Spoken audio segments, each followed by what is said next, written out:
first ko na pagbatian about ang palabasa program, I thought na mga bata talaga ang amon tutupluan. And na-orient na kami na mga YDWs is parents and amon ang naka-assign na amon na participants. Tapos kung under kasi align na amon courses para pagtutluan mga bata. Naisip ko lang na it's challenging for me kay kuan bagandere gud ako makitawo.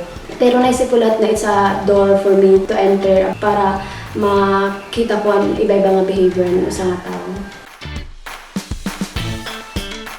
Through one provided na module and program. So every session may the learning talaga paano nila i-guide nila mga anak para pagbasa, pag-assignment or pag-aram ng bata. So bagay ako aadman ko anay before ko share nila para maaram na ako tapos hira magko-comprehend na ako naman ako nagtututo.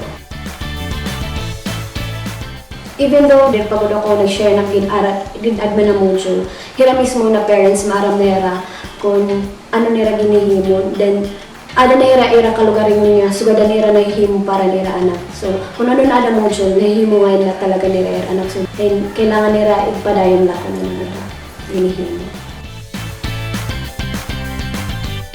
In coming third year, wala pa man kami kailangan ng mga uniforms para mga OJTs naman. When bulig nila akong parents na dili na ko nila kailangan tagan ibariyad boarding house. Tapos allowance ko lahat weekly.